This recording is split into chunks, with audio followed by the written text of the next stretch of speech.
आज थियो हाम्रो central welfare. So hello everyone, welcome back to my mini vlogs. म बिहानै उठेर चाहिँ सबै कामसाम भ्याएर चाहिँ गएँ बारीमा साग टिपेर लिएर आएँ। कस्तो साग खानु मन लागेको थियो नि दिनमा चाहिँ, सो त्यही भएर चाहिँ।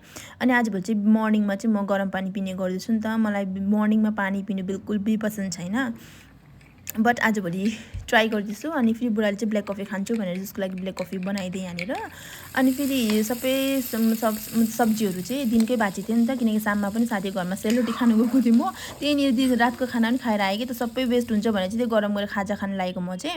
अनि दिदी र म चाहिँ रास्तामा वेट गर्दैछु गाडी चाहिँ आएको थिएन नि त। अनि फेरि हामीलाई चाहिँ गाडी लिनु आउँछ। अनि फेरि यहाँ चाहिँ नेपालको दिदी हुनुहुन्छ नयाँ हो।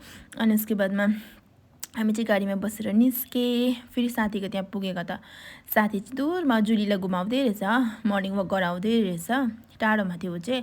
अनि फेरि यता दिदी बहिनीहरू सबै आइसक्नु भएको छ। यहाँ चाहिँ हामी चाहिँ लगभग गाडीमा कति 6जना थियो होला। मैले यतातिर चाहिँ भिडियो गरेन रहेछु कि। अनि उसको पनि फेरि गाडीमा बसेर चाहिँ हामी सबै निस्किसक्यो, अडिटोरियमतिर लाग्यो हामी।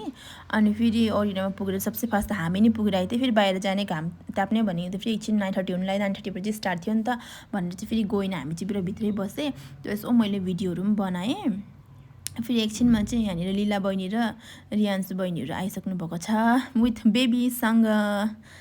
यति क्युट छ नि बेबीहरू पनि। अनि फेरि स्टार्ट भइसक्यो थियो यहाँ चाहिँ वेलफेयर। आज चाहिँ एचडिएफसी लाइफको बारेमा चाहिँ भन्नुभएको थियो। अनि यहाँ चाहिँ कम्प्लिट भएर पनि फोटो सेसनहरू चलिरहेको थियो, हाम्रो पनि फोटो सेसनहरू भयो। अनि वेलफेयर हुँदा त जलपान नभइकन त खत्तम नै हुँदैन।